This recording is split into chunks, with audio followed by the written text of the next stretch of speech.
BPL ration card ರದ್ದುವಾಗಿ ಬಡ ಕುಟುಂಬಗಳು ಊಟಕ್ಕೂ ಸಹ ಕಷ್ಟವಾಗುತ್ತಿರುವ ಈ ಸಮಯದಲ್ಲಿ ಸರ್ಕಾರ ಒಂದು ದೊಡ್ಡ ನಿರ್ಧಾರಕ್ಕೆ ಸಿದ್ಧವಾಗುತ್ತಿದೆ. ವಾರ್ಷಿಕ ಆದಾಯ ಮಿತಿಯನ್ನು 1,20,000 ರೂಪಾಯಿಗಳಿಂದ 3,00,000 ರೂಪಾಯಿಗಳಿಗೆ ಹೆಚ್ಚಿಸುವ ಮೂಲಕ ಲಕ್ಷಾಂತರ ಅರ್ಹ ಕುಟುಂಬಗಳಿಗೆ ನೆರವು ನೀಡುವ ಯೋಜನೆಯ ಬಗ್ಗೆ ವಿಧಾನಸಭೆಯಲ್ಲಿ ಗಂಭೀರ ಚರ್ಚೆ ನಡೆದಿದೆ. ಈ ಬದಲಾವಣೆಯು ನಿಮ್ಮ ಕುಟುಂಬಕ್ಕೆ ಸಹಾಯ ಮಾಡುತ್ತದೆಯೇ ಇಲ್ಲವೇ ಎಂದು ತಿಳಿಯಲು ಈ ಸುದ್ದಿಯನ್ನು ಪೂರ್ತಿ ಗಮನಿಸಿ. ನೀವು ಈ ಮಾಹಿತಿಯನ್ನು ಉಪಯುಕ್ತವೆಂದು ಭಾವಿಸಿದರೆ ದಯವಿಟ್ಟು ಲೈಕ್ ಮಾಡಿ, ನಮ್ಮ ಚಾನಲ್ ಅನ್ನು ಸಬ್ಸ್ಕ್ರೈಬ್ ಮಾಡಿ, ಬೆಲ್ ಐಕಾನ್ ಒತ್ತಿ ಮತ್ತು ಕಮೆಂಟ್ನಲ್ಲಿ ನಿಮ್ಮ ಕ್ಷೇತ್ರದಲ್ಲಿ ಏನು ಸಮಸ್ಯೆ ಇದೆ ಅಥವಾ ನಿಮ್ಮ ಅನುಭವ ಏನು ಎಂದು ಹಂಚಿಕೊಳ್ಳಿ.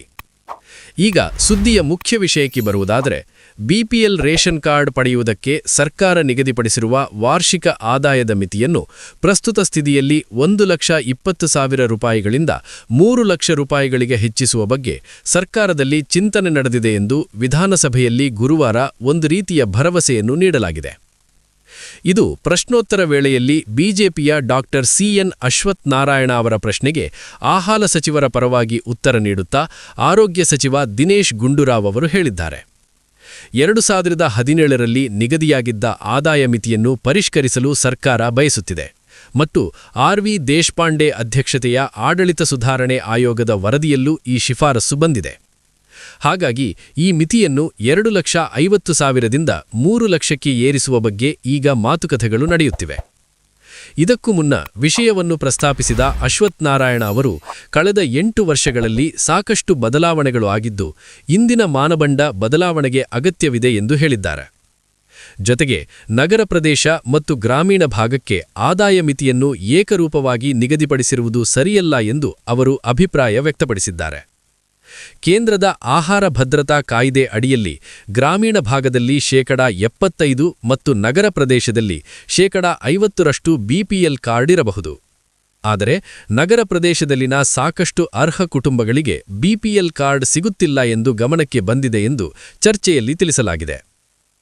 ಇನ್ನು ಬಿಜೆಪಿಯ ಗೋಪಾಲಯ್ಯ, ಜೆಡಿಎಸ್ನ ಸಿಬಿ ಸುರೇಶ್ ಬಾಬು ಮತ್ತು ಇತರ ಸದಸ್ಯರು ಸಹ ಧ್ವನಿಗೂಡಿಸಿ ಪ್ರತಿ ಕ್ಷೇತ್ರದಲ್ಲೂ 6ರಿಂದ 8,000 ಬಿಪಿಎಲ್ ಕಾರ್ಡ್ಗಳನ್ನು ರದ್ದುಗೊಳಿಸಲಾಗಿದೆ ಎಂದು ಹೇಳಿ ಇದರಿಂದ ಬಡ ಕುಟುಂಬಗಳಿಗೆ ಅನ್ಯಾಯವಾಗುತ್ತಿದೆ ಎಂದು ವಾದಿಸಿದ್ದಾರೆ. ಮನೆ ಸಮೀಕ್ಷೆ ನಡೆಸದೆ ಯಾವುದೇ ಕಾರ್ಡ್ಗಳನ್ನು ರದ್ದುಗೊಳಿಸಬಾರದು ಎಂದು ಅವರು ಒತ್ತಾಯಿಸಿದ್ದಾರೆ.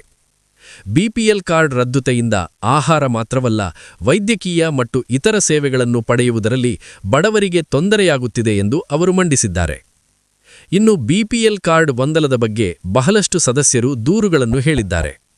ಹೊಸ ಕಾರ್ಡುಗಳನ್ನು ನೀಡುತ್ತಿಲ್ಲ ಮತ್ತು ಅರ್ಹ ಕಾರ್ಡುಗಳನ್ನು ರದ್ದುಗೊಳಿಸಲಾಗಿದೆ ಎಂದು ಕ್ಷೇತ್ರಗಳ ಪ್ರಕರಣಗಳನ್ನು ಉಲ್ಲೇಖಿಸಿದ್ದಾರೆ.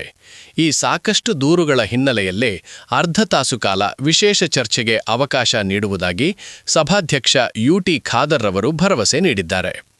ಒಟ್ಟಾರೆಯಾಗಿ ಬಿಪಿಎಲ್ ಕಾರ್ಡ್ ರದ್ದು ಆಗಿರುವುದರಿಂದ ಸಾಕಷ್ಟು ಕುಟುಂಬಗಳು ಸದ್ಯದ ಪರಿಸ್ಥಿತಿಯಲ್ಲಿ ಊಟಕ್ಕೂ ಸಹ ಪರದಾಡುತ್ತಿದ್ದಾರೆ. ಆದರೆ ಈ ಬದಲಾವಣೆಯು ಸಾಕಷ್ಟು ಬಡ ಕುಟುಂಬಗಳಿಗೆ ಉಪಯೋಗವಾಗುತ್ತದೆ ಎಂದು ಹೇಳಬಹುದು.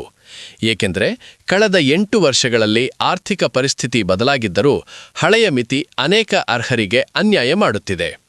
ಈಗ 3,00,000ಕ್ಕೆ ಏರಿಸಿದರೆ ನಗರ ಮತ್ತು ಗ್ರಾಮೀಣ ಪ್ರದೇಶಗಳ ನಡುವಿನ ವ್ಯತ್ಯಾಸವನ್ನು ಪರಿಗಣಿಸಿ ಅರ್ಹ ಕುಟುಂಬಗಳು ಲಾಭ ಪಡೆಯುತ್ತಾರೆ. ಕೇಂದ್ರದ ಆಹಾರ ಭದ್ರತಾ ಕಾಯ್ದೆಗೆ ಅನುಗುಣವಾಗಿ ಗ್ರಾಮೀಣ ಭಾಗದಲ್ಲಿ ಹೆಚ್ಚು ಕಾರ್ಡುಗಳು ಸಿಗುವಂತೆ ಮತ್ತು ನಗರದಲ್ಲಿ ವಂಚಿತರಾಗುತ್ತಿರುವವರಿಗೆ ನ್ಯಾಯ ಸಿಗುವಂತೆ ಮಾಡುತ್ತದೆ.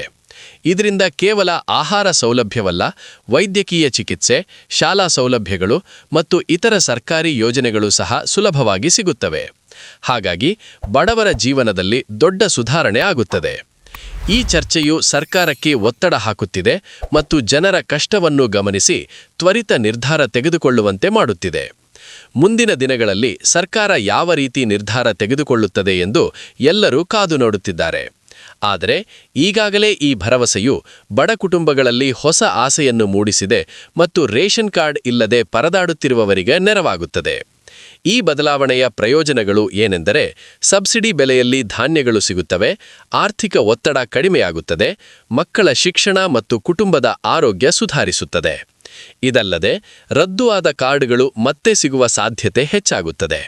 ಹಾಗಾಗಿ ಸರ್ಕಾರ ಈ ಬಗ್ಗೆ ಸಕಾರಾತ್ಮಕ ಕ್ರಮ ತೆಗೆದುಕೊಳ್ಳುವುದು ಅತ್ಯಗತ್ಯ ಎಂದು ಸದಸ್ಯರು ಹೇಳುತ್ತಿದ್ದಾರೆ. ಇನ್ನು ಈ ಚರ್ಚೆಯಲ್ಲಿ ಎಲ್ಲ ಪಕ್ಷಗಳು ಒಂದೇ ಧ್ವನಿಯಲ್ಲಿ ಬಡವರ ಪರವಾಗಿ ಮಾತನಾಡಿದ್ದು ಇದು ಸರ್ಕಾರದ ಮೇಲೆ ಒತ್ತಡ ಹೆಚ್ಚಿಸಿದೆ. ಮುಂದೆ ಈ ನಿರ್ಧಾರವು ಜಾರಿಗೆ ಬಂದರೆ ಲಕ್ಷಾಂತರ ಕುಟುಂಬಗಳ ಜೀವನಮಟ್ಟ ಸುಧಾರಿಸುತ್ತದೆ. ಏಕೆಂದರೆ ಇಂದು ಆದಾಯ ಹೆಚ್ಚಿದ್ದರೂ ಹಣದುಪ್ಪಟ್ಟು ಮತ್ತು ಬೆಲೆ ಏರಿಕೆಯಿಂದ ಬಡತನ ಇಂದೂ ಇದೆ. ಹಾಗಾಗಿ ಹಳೆಯ ಮಿತಿ ಬದಲಾಯಿಸುವುದು ಸರಿಯಾದ ನಡೆಯಾಗುತ್ತದೆ. ಈ ಎಲ್ಲ ಅಂಶಗಳನ್ನು ಗಮನಿಸಿ ಸರ್ಕಾರ ತ್ವರಿತವಾಗಿ ಕ್ರಮ ತೆಗೆದುಕೊಳ್ಳುವಂತೆ ಜನರು ಆಶಿಸುತ್ತಿದ್ದಾರೆ ಮತ್ತು ಈ ಸುದ್ದಿ ಎಲ್ಲರಿಗೂ ಉಪಯೋಗಕಾರಿಯಾಗುತ್ತದೆ ಎಂದು ಹೇಳಬಹುದು. ಇದು ನಿಮ್ಮ ಜೀವನಕ್ಕೆ ಸಂಬಂಧಿಸಿದ್ದರೆ ಅಥವಾ ನಿಮ್ಮ ಕುಟುಂಬದಲ್ಲಿ ಇಂತಹ ಸಮಸ್ಯೆ ಇದ್ದರೆ ಕಮೆಂಟ್ನಲ್ಲಿ ಹಂಚಿಕೊಳ್ಳಿ. ನಾವು ಮುಂದಿನ ವಿಡಿಯೋಗಳಲ್ಲಿ ಹೆಚ್ಚಿನ ವಿವರಗಳನ್ನು ನೀಡುತ್ತೇವೆ. ಹಾಗೂ ಇನ್ನೂ ಹೆಚ್ಚಿನ ಅಪ್ಡೇಟ್ಗಳಿಗಾಗಿ ಚಾನೆಲ್ ಅನ್ನು ಸಬ್ಸ್ಕ್ರೈಬ್ ಮಾಡುವುದನ್ನು ಮರೆಯದಿರಿ. ಧನ್ಯವಾದಗಳು. ಈ ಬದಲಾವಣೆಯು ಬಡತನ ರೇಖೆಯ ಕೆಳಗಿರುವವರಿಗೆ ನ್ಯಾಯ ಒದಗಿಸುವಂತೆ ಮಾಡುತ್ತದೆ ಮತ್ತು ಸರ್ಕಾರಿ ಸೌಲಭ್ಯಗಳು ಎಲ್ಲರಿಗೂ ಸಮಾನವಾಗಿ ಸಿಗುವಂತೆ ಸಹಾಯ ಮಾಡುತ್ತದೆ. ಇದರಿಂದ ಸಮಾಜದಲ್ಲಿ ಸಮತೋಲನ ಉಂಟಾಗುತ್ತದೆ ಮತ್ತು ಜನರ ಆರ್ಥಿಕ ಸ್ಥಿತಿ ಸುಧಾರಿಸುತ್ತದೆ. ಈ ಚರ್ಚೆಯು ಇನ್ನೂ ಮುಂದುವರಿಯುತ್ತದೆ ಮತ್ತು ಸರ್ಕಾರದ ನಿರ್ಧಾರವನ್ನು ಎಲ್ಲರೂ ಆಸಕ್ತಿಯಿಂದ ಕಾಯುತ್ತಿದ್ದಾರೆ. ಒಟ್ಟಿನಲ್ಲಿ ಈ ಸುದ್ದಿ ಬಡವರಿಗೆ ಹೊಸ ಬೆಳಕು ನೀಡುತ್ತಿದೆ ಎಂದು ಹೇಳಬಹುದು.